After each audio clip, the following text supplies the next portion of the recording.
सबै छ। एम भनेको नेट प्रॉफिट मार्जिन रेशियो हो। यो कहिलेकाहीँ दिएन भने हामीले नेट इन्कम अथवा नेट इन्कम छैन भन्नुको मतलब नेट इन्कम भनेर अर्निङ जस्तै हामीलाई प्रिफरेन्स डिभिडेन्ड क्वेशनमा दिएको छैन, पिडी दिएको छैन भने नेट इन्कम भन्नु earning available to equity shareholder भन्नु एउटा यसलाई एस नटले भाग गरेपछि हाम्रो के आउँछ प्रॉफिट मार्जिन रेशियो आउँछ। अनि कहिलेकाहीँ तपाईलाई क्यापिटल इन्टेन्सिटी रेशियो मात्र सोधिन्छ। यो भन्नुको के मतलब के रहेछ त ए स्टार डिवाइडेड एस नट रहेछ। अनि स्पोन्टेनियस लायबिलिटी टु सेल्स भन्यो भने के रहेछ त एल स्टारलाई एस नटले भाग गर्ने।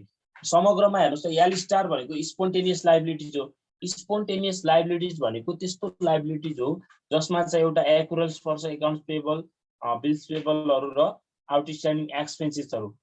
यो तीनटा सम्झिनु भयो भने तपाई बुझिहाल्नुहुन्छ। एउटा नोट्स पेबल मात्र पर्दैन करेन्ट लायबिलिटीजको भनेर सम्झिनु होला, अरु सबै पर्छ। करेन्ट लायबिलिटीजको सबै पर्छ, ओन्ली नोट्स पेबल पर्दैन। नोट्स पेबल भनेको वाट टाइप्स अफ त्यो बैंक लोन जस्तो हो, त्यो त्यही भएर त्यो पर्दैन है।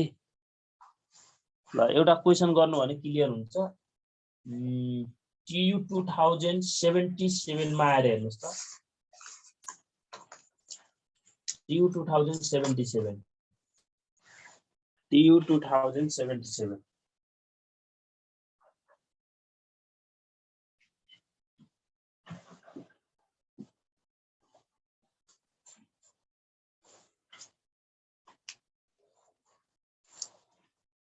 पेज नम्बर 52 मा छ है।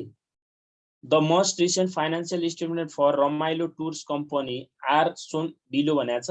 हामीलाई इन्कम स्टेटमेन्ट दियो अनि ब्यालेन्स सिट दिएको छ। अब इन्कम स्टेटमेन्ट दियो भने हामीले प्रोफर्मा इन्कम स्टेटमेन्टबाट प्रोफर्मा ब्यालेन्स प्रोफर्माबाट युज गर्नुपर्छ नि हैन। प्रोफर्मा फाइनान्शियल स्टेटमेन्टबाट जानु पर्यो कि परेन। अब हामी के बनाउनु पर्यो, प्रोफर्मा इन्कम स्टेटमेन्ट बनाउने, प्रोफर्मा ब्यालेन्स सिट बनाउने के। यसले नभन्यो भने हामीले त्यही बुझ्नु पर्छ है। यसले भनेकै छ होला किनकि हामीलाई इन्कम स्टेटमेन्ट दियो भने इन्कम स्टेटमेन्टबाट नै जानुपर्छ। हेर्नुस् त एज्युम दैट सेल्स ए नम्बरमा है, assume that sales 2017 are projected to grow by 20% अरे 2017 को सेल्स चाहिँ 20% ले बढ्छ भनेको छ। अब हामीले माथि दिएको गिवन डाटाहरु 16 को भनेर बुझ्नु पर्यो। यसले नभने पनि हामीलाई थाहा हुन्छ माथि 16 भन्दैकै छ। Interest expenses will remain constant अरे। इन्ट्रेस्ट एक्सपेन्सेस यसले कन्स्टेन्ट हुन्छ भन्यो, नभने पनि कन्स्टेन्ट हुन्छ। अनि the tax rate and dividend payout ratio will also remain constant. DPR dividend payout ratio र ट्याक्स रेटहरु पनि कन्स्टेन्ट छ भने क्वेशनले केही भनेको छैन भने यी कुराहरु सबै के हुन्छन् कन्स्टेन्ट हुन्छन्। अनि cost other expenses current assets and accounts payable increase spontaneously with sales भन्यो।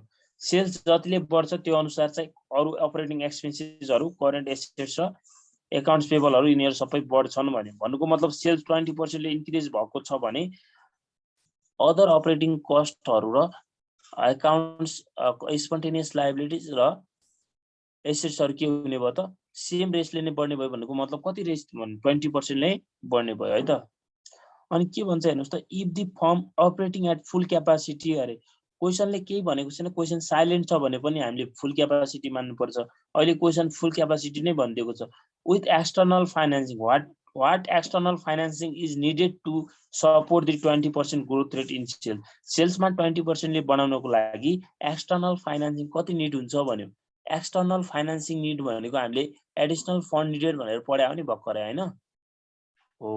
अब यसले चाहिँ यसमा चाहिँ एक्सटर्नल फन्ड कति हुन्छ भन्यो। अब हामीले प्रोफर्मा ब्यालेन्स इन्कम स्टेटमेन्ट बनाइदिने हो। त्यसैको आधारमा यो बी नम्बरको नसोधेको भए चाहिँ हामी त्यहाँनिर अर्को प्रोफर्मा ब्यालेन्स सिट पनि बनाइदिन्थ्यौं। तर बी नम्बरमा के भन्यो prepare proforma balance sheet for the year ending 2017 रे use AFN to balance the proforma balance sheet भन्यो।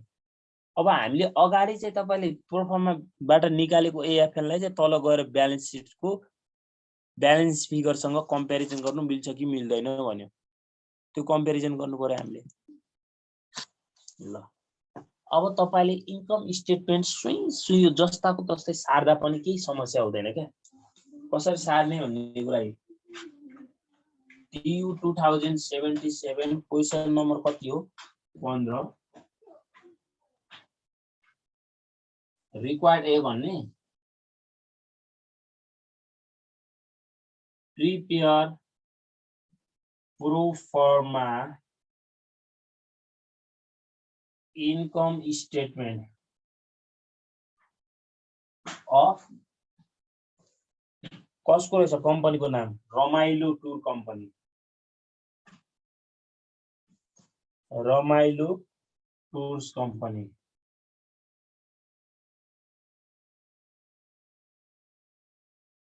अब हामीलाई त्यहाँ डेट 2000 कतिको बनाउनु पर्छ फर 31 डिसेम्बर 2017 को बनाउने है 16 को दिएको छ नि 17 को हुन्छ हामीले बनाउने यति लेखिदिनु हो भने राम्रो माथि हेडिङ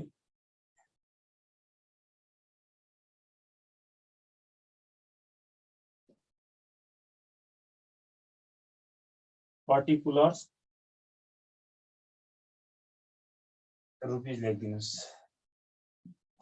त्यहीको सार्ने है जस्ताको तस्तै सार्ने हो अमाउन्ट मात्र चेन्ज हुन्छ सेल्स भन्यो र मैले पुरै सार्छु ल पहिला सेल्स त्यसपछि कस्ट यो लेस देखाइराख्नु पर्दैन ल कस्ट पछि यहाँ हेर्नुस् त सेल्स भनेको हाम्रो आजको दिनमा यसलाई S1 भनेर निकाल्नु पर्छ S1 भनेको हेर्नुस् त आजको दिनमा सेल्स कति छ S0 * 1 + G गर्नुपर्छ नि यति यो लेख्ने हैन एक्जाममा त्यसरी लेख्नु पर्दैन एक्जाममा कसरी लेख्ने S0 भनेको त्यहाँको अमाउन्ट कति छ हामीलाई 8,45,000 छ नि 8,45,000 * 1 + G भनेको 1 + G भनेको 0.2 20% ले ग्रोथ भएको नि हो यसरी गर्ने क्या यति पनि गरेन भने यो पनि नगरेर डाइरेक्ट के गर्न मिल्छ * 1.2 गर्न मिल्छ के 1 हेर्नुस् त G जोड्दाखेरि त्यही हुन्छ नि अनि कस्टहरुलाई घटाइदिने कस्टहरु पनि त्यही अनुसारमा बढ्छ कस्ट कति छ दिएको हामीले क्वेशनमा 6,57,000 दिएको छ 6,57,000 पनि 1.2 हुन्छ यो 1.2 लेख्या बुझ्नु भयो कि नै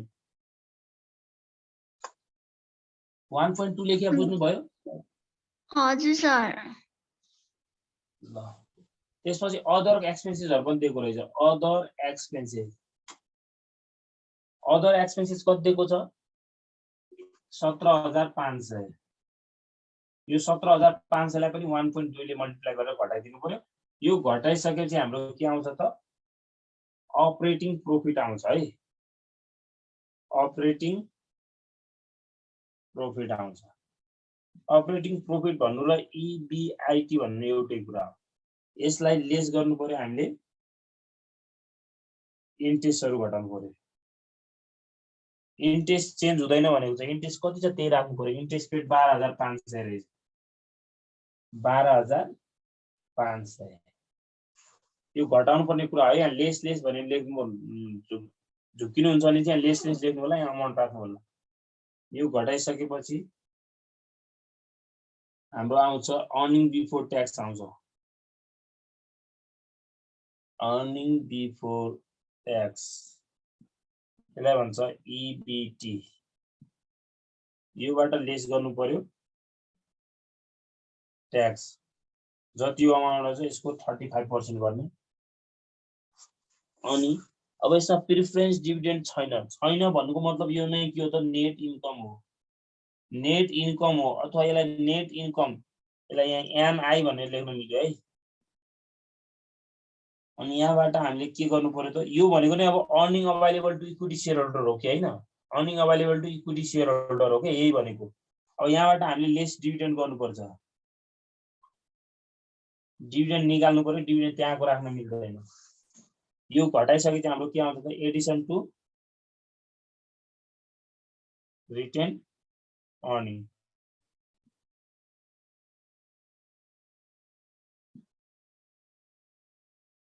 एडिसन टु रिटेन अर्निङ आयो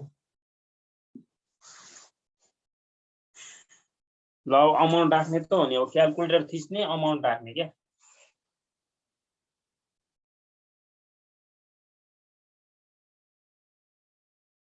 यो फर्मेट गरेको त के कन्फ्युजन छैन नि अब डिभिडेन्ड अमाउन्ट निकाल्दाखेरि हामीलाई क्वेशनमा डिभिडेन्ड पेआउट रेशियो भनेर कतै दिएको छैन डिभिडेन्ड पेआउट रेशियो छैन भने तपाईले डिभिडेन्ड पेआउट रेशियो निकाल्नु पर्छ डिभिडेन्ड पेआउट रेशियो कसरी निकाल्ने क्वेशनमा दिएको हामीलाई नेट इन्कम होला हैन हो त्यो डिभिडेन्ड अमाउन्ट पनि दिएको छ हो त्यो डिभिडेन्डलाई नेट इन्कमले भाग गर्नुभयो भने हाम्रो के आउँछ डिभिडेन्ड पेआउट रेशियो आउँछ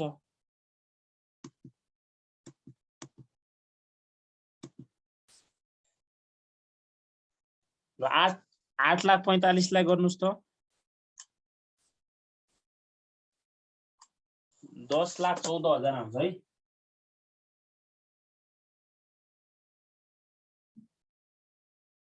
$10,14,000 आयो, त्यसलाई 6,57,000 into 1.2 गर्नुस्।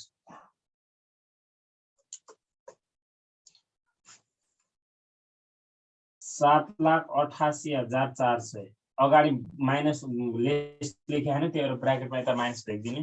अनि 17,500 into 1.2 यो 21,000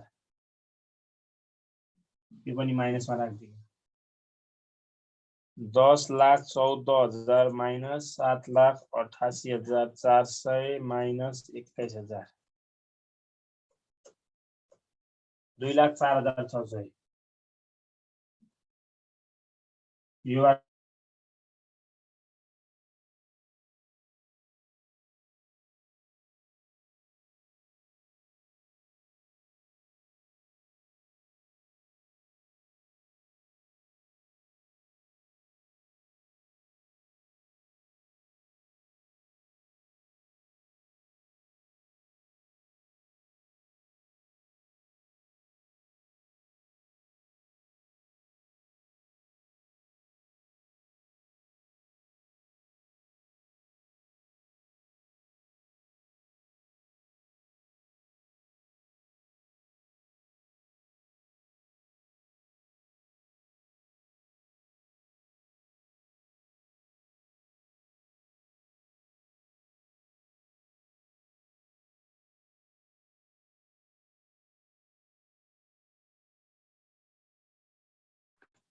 यो गरेर कन्फ्युजन छैन नि, यो त सुई सुई निकालेको मात्र हो। अनि अब डिभिडेन्ड निकाल्नु पर्यो।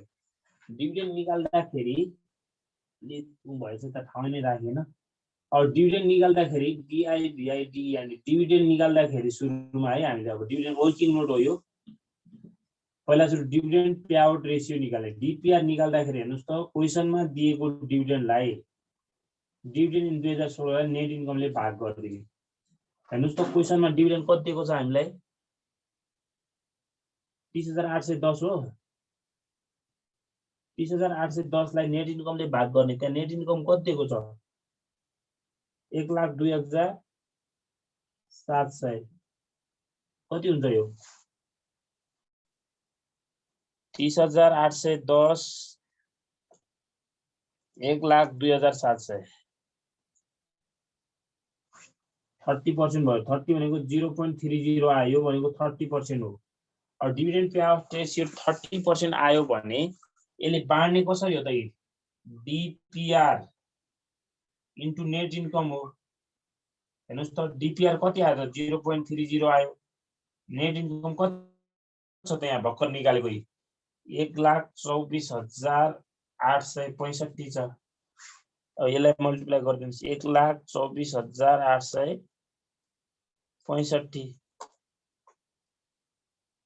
कति आयो 37,459 37,459.5 यसलाई घटाइदिने 1,24,865 87,405.5 हुँदो रहेछ। 87,405.5 के आयो हाम्रो एडिसन टु रिटेन अर्निङको अमाउन्ट आयो। यमा कहीं कन्फ्युजन छ भने सोध। कन्फ्युजन छ यति गरेको कन्फ्युजन छ सकिन्छ हैन गर्न। हजुर। अब त्यसपछि प्रोफर्मा अब यसले के भनेको छ थाहा छ। अब तपाईले यसैको आधारमा चाहिँ तपाईले यहाँ फर्मुला मेथडबाट एएफएन निकाल्नुस्। एएफएन निकालिसकेर प्रोफर्मा ब्यालेन्स सिटमा गएर त्यसलाई चाहिँ राख्नुस् भनिराखेको छ है। अब यहाँनिर तपाईले एएफएन केबाट पनि निकाल्दिनु पर्यो, फर्मुला मेथडबाट पनि निकाल्दिनु पर्यो। अब एडिसन टु रिटेन अर्निङ निकालिसकेपछि अब फर्मुला मेथडबाट पनि निकाल्न सकिन्छ के, किनकि पछाडी घटाउने चीज त हामीले निकालिसक्यो नि यो है। इन्क्रिज इन एसेट्सबाट हेर्नु त अब यसैमा निकालेर अनि लास्टमा प्रोफर्मा ब्यालेन्स सिट बनाइदिने बी नम्बरमा। यदि बी नम्बरको अलग्गै सोधेको थिएन भने हामी फर्मुला मेथड नगरेर डाइरेक्ट के गर्दिन्थ्यौ प्रोफर्मा ब्यालेन्स सिटबाट एएफएन निकाल्थ्यौ है। तर त्यस्तो भने हैन यहाँ हेर्नुस् त अब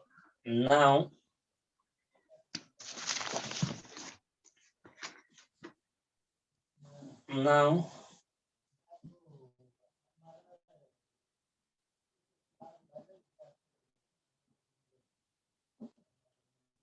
formula method external financing needed external लेखेको छ है त्यहाँ external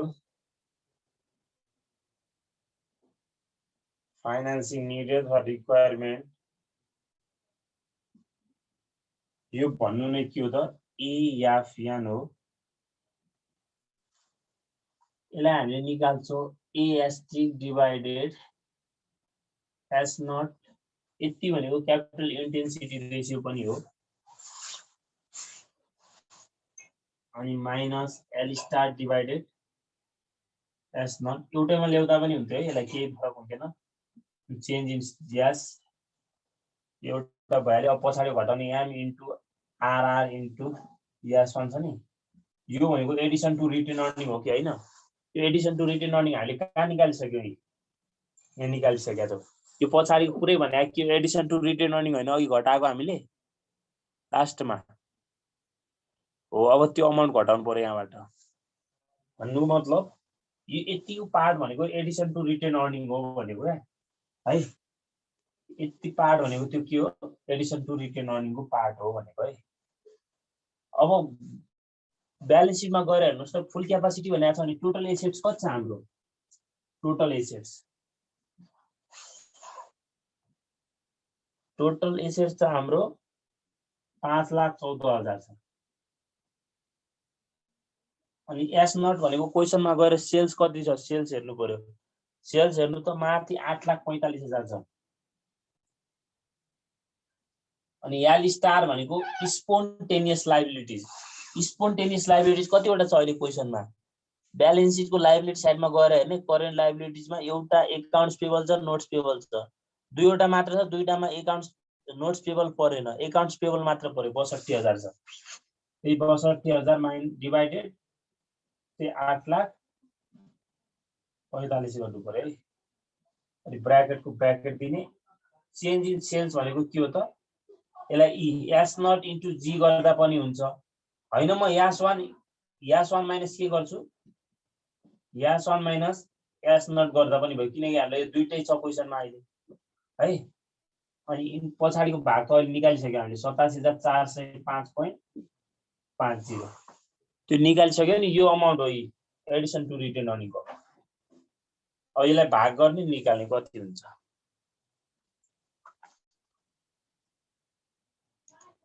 5,14,000 भागा 8,45,000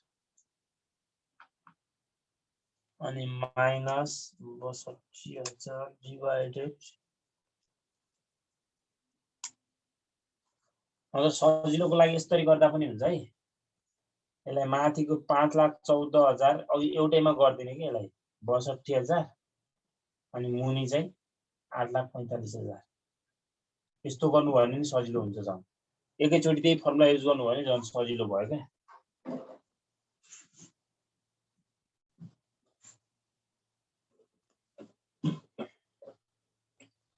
अनि यो भनेको S1 भनेको भर्खर हामीले कति निकालेको S1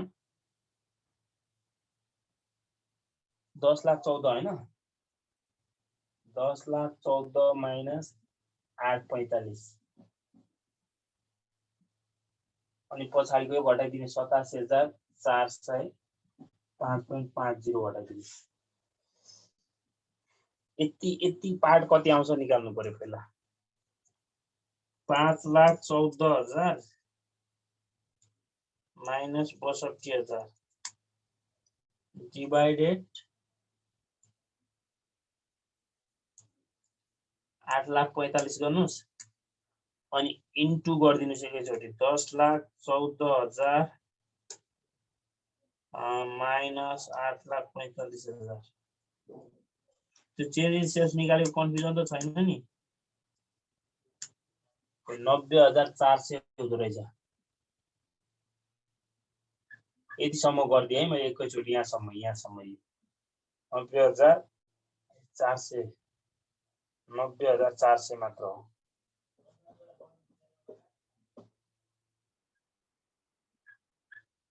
माइनस त्यो 87,705.50 त छँदैछ।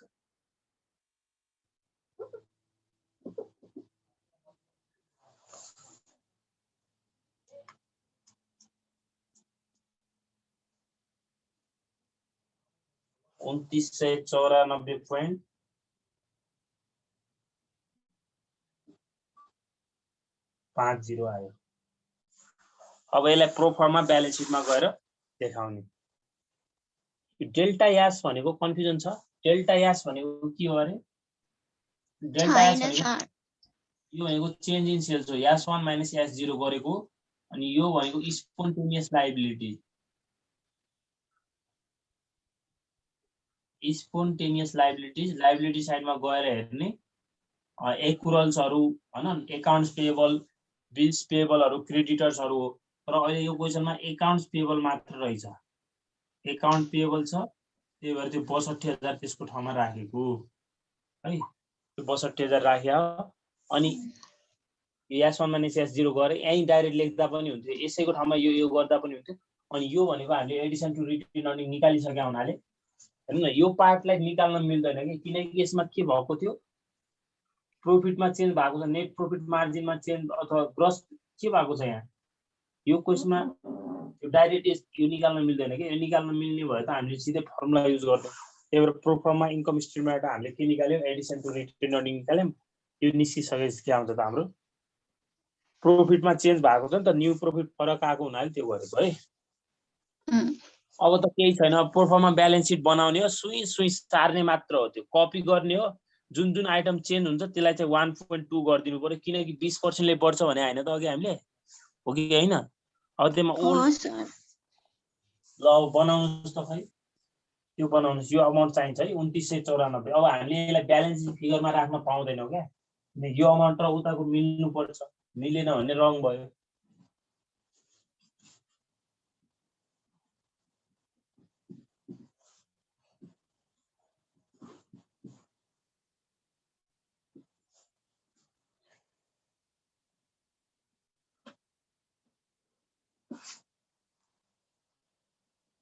बी नम्बरमा नसोधेको भए हामी ए नम्बरमै सिधै प्रोफर्मा ब्यालेन्स सिट बनाउँथ्यौं। यो फर्मुला मेथडबाट निकाल्नु पर्थेन है।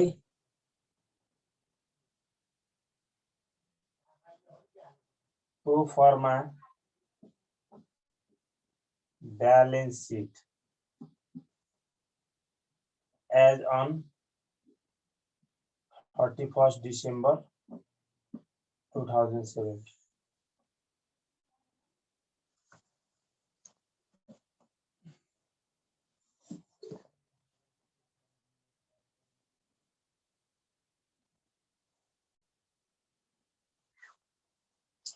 यो एसेट साइड भयो,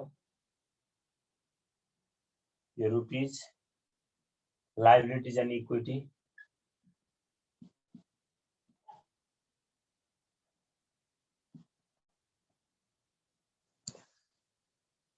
यो रुपीज जसरी त्यहाँ दिएको छ त्यही सार्दै जाँदा पनि हुन्छ है। करेन्ट एसेट्स भनेर हामीलाई क्याश दिएको छ, सीएसएस क्याश कति हो 23,000 हो न। हेर्नुस् त 23,000 लाई कतिले मल्टिप्लाई गर्नु पर्यो अरे 1.2, किनकि 20% ले बढ्या छ है। 30% बढेको भएपछि 1.3 गर्थ्यो, 40% ले बढेको भएपछि 1.4 गर्थ्यो, 10% ले बढेको भएपछि 1.1 गर्थ्यो क्या। यो यस्तो गरेको त हो नि, ओल्ड इन्टु 1 प्लस जी गरेको हैन। हेर्नुस् ओल्ड भनेको कति छ 23,000 भयो, अनि 1 जी भनेको 20% हो 0.2। अनि यसलाई आखिर गर्दाखेरि के हुन्छ त, यो 1.2 भयो कि भएन है। यसरी गरेको के डाइरेक्ट है। तपाईले त्यसै गर्नु होला, सजिलो हुन्छ क्या त्यसरी लेख्नु भने। त्यसपछि क्याश पछि के छ हाम्रो रिसिभेबल, यो भनेको एकाउन्ट रिसिभेबल हो। रिसिभेबल पाउन बाँकी 37,000 छ न, 37,000 इन्टु 1.2 गरिदिने। त्यसपछि इन्भेन्ट्री छ 79,000, 79,000 ओल्ड भयो, अनि यसलाई इन 1.2 गरिदिने। यो सबै जोडेपछि हाम्रो के आउँछ त करेन्ट एसेट्स आयो। करेन्ट एसेट्स आयो। यसपछि हामीलाई तल दिएको त फिक्स एसेट्स।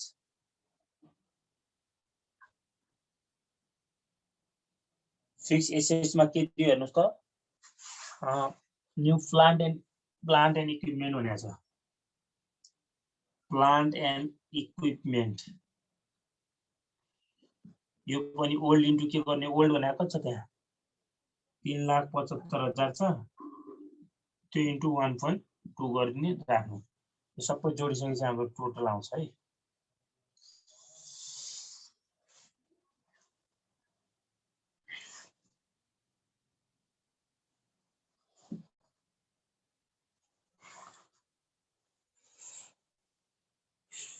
त्यसपछि यता लायबिलिटी साइडमा आउने एकाउन्ट्स पेएबल।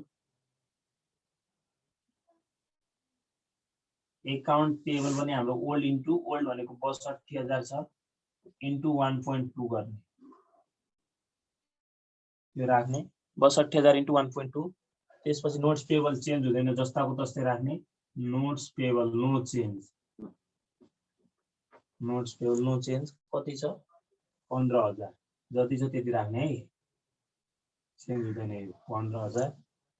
त्यसपछि दुईटा जोडेर हाम्रो टोटल करेन्ट लायबिलिटीज भयो। टोटल करेन्ट लायबिलिटीज यति गरेर राख्ने। अब अरु कुरा त जस्ता तस्तै सार्ने त नि। लङ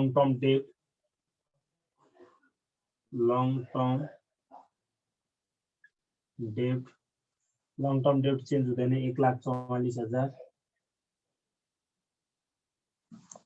त्यसपछि लङ टर्म डेट पछि हेर्नुस् त अनर इक्विटी भनेर हामीलाई common stock paid in capital surplus भनेर दिएको छ। अब यहाँ तल कमन इक्विटी COMM कमन इक्विटीहरु इक्विटी शेयर क्यापिटल यसरी दिएको छ है। यहाँ हेर्नुस् है कमन इक्विटीहरुलाई यसरी दिएको छ अलग अलग दिएको छ। यो अनर्स इक्विटी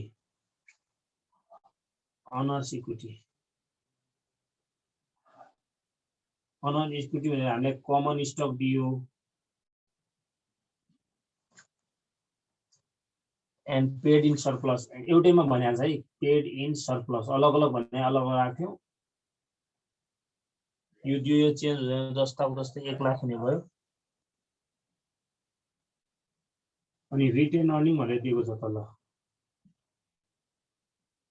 रिटेन अर्निङ त के हुने भइहाल्यो त ओल्ड प्लस न्यू ओल्ड कति छ त्यसैमा दिएको 1 लाख छ हैन।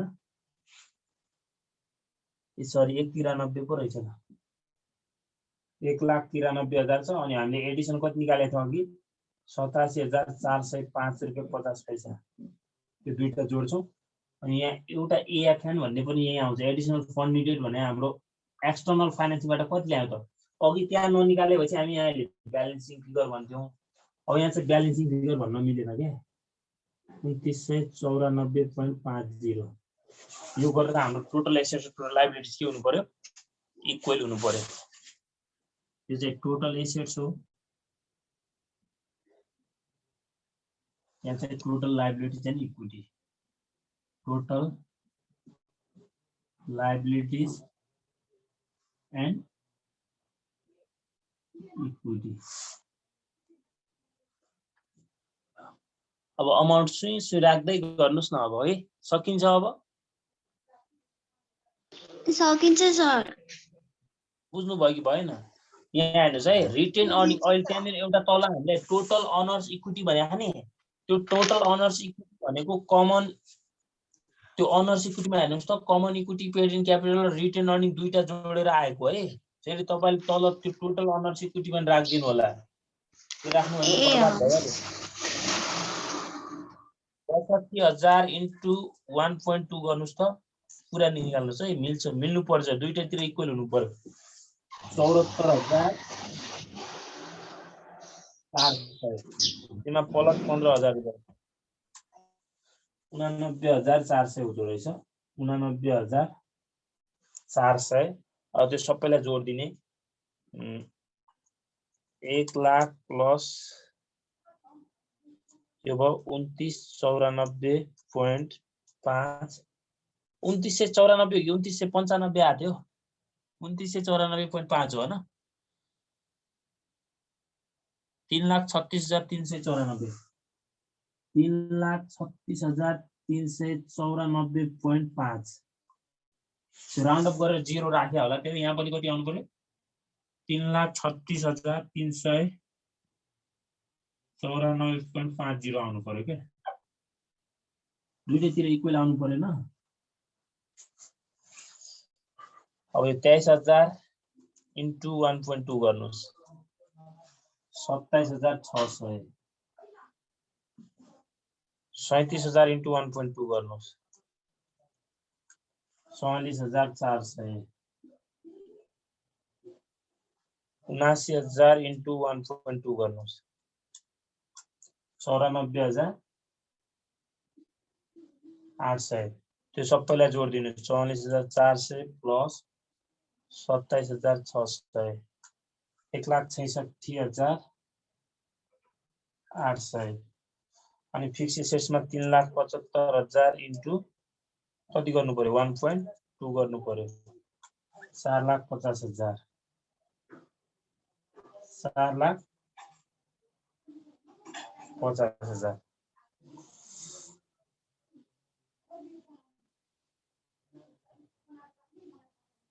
अनि यो पनि जोड्नु पर्यो नि यहाँ गडबड गरिहाल्यो नि यो अमाउन्ट त जोडेकै छैन त यहाँ 1,93,000 प्लस 87,405.5 87,405.5 गर्दा 2,80,000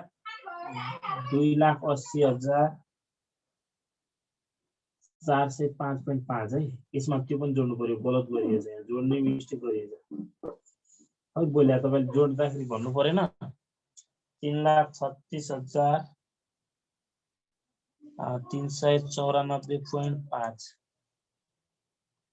गर्दा 6,16,800 हुँदो रहेछ है 6,16,800 हुँदो रहेछ यो पनि कति हुनु पर्यो 6,16,800 हुनु पर्यो हुन्छ जोड्नुस् न है 6,16,800 450 रे जोड्नुस् न 5,16,800 भयो यति गरेको बुझियो नि यो है काई कन्फ्युजन छ भने सोध्नुस् है कन्फ्युजन छ काई हैन सर भयो ल 76 को गर्न सकिन्छ है 76 को हेर्नुस् त एकचोटी 76 मा हामीले फर्मुला मेथड युज गर्नु पर्यो है ब्यालेन्स यसमा काई इन्कम स्टेटमेन्ट दिएको छ 76 मा दिएको छैन है यसमा झन् सजिलो छ है सेल्स चाहिँ 80 लाखबाट बढेर 1 करोड 20 लाख हुन्छ भनेको छ 2018 को सेल भनेको S0 हो अनि 2019 को सेल्स भनेको S1 हो अब तपाईलाई यसमा ग्रोथ रेट कसरी निकाल्ने भन्ने हो ग्रोथ रेट निकाल्ने कसरी हो त यी जी कसरी निकाल्नु पर्यो S1 माइनस S0 गर्नु पर्यो S0 गर्नु पर्यो S1 भनेको 1 करोड 20 लाख छ योबाट कति घटाइदिनु पर्यो 80 लाख घटाउने अनि भागा कति गर्नु पर्यो त 80 लाख भनेपछि 50% हुन्छ होला सायद 120 माइनस 80 डिवाइडेड 80 गर्दा कति हुन्छ त 50% भयो 50% भनेको अब उता मल्टिप्लाई गर्दाखेरि कसरी गर्ने त प्रोफर्मा ब्यालेन्स शीटमा 1.5 गर्नु पर्यो हो कि हैन 1.5 गर्नु पर्यो है अनि प्रिपेयर हिमाल कम्पनी प्रोफर्मा ब्यालेन्स शीट भनेको छ त्यसले नभने नि हामीले बनाउने त्यसपछि 75 त झन् केही छदै छैन 74 मा पनि खासै केही छैन है 74 मा केही छैन यसमा चाहिँ डिभिडेन्ड पेआउट रेशियो 1. डीपीएस कति बढ्छ अरे बढेर 1.12 हुन्छ भनेको छ अब तपाईले नयाँ निकाल्दाखेरि नि यसमा चाहिँ हामीले के निकाल्नु पर्यो भनेपछि डिभिडेन्ड अमाउन्ट निकाल्दाखेरि डीपीएस अपन ईपीएस गर्ने डीपीएस कति राख्नु पर्यो 1.12 राख्ने ईपीएस कति छ 1.18 छ अनि त्यसलाई इन्टु कति गर्नु पर्यो त माथि नेट इन्कम हामीले दिएको होला क्वेशनमा 1,80,000 त्यसले मल्टिप्लाई गरेपछि हाम्रो के आउँछ डिभिडेन्ड आउँछ त्यसरी निकालेर गर्नु होला है जति सकिन्छ गर्नु होला अनि भोलि हामी यसको लास्ट क्लास गर्छौं है हुन्छ प्र्याक्टिस गर्नु होला है हुन्छ सर ल मैले क्लास हिन्दी गरे है त हस्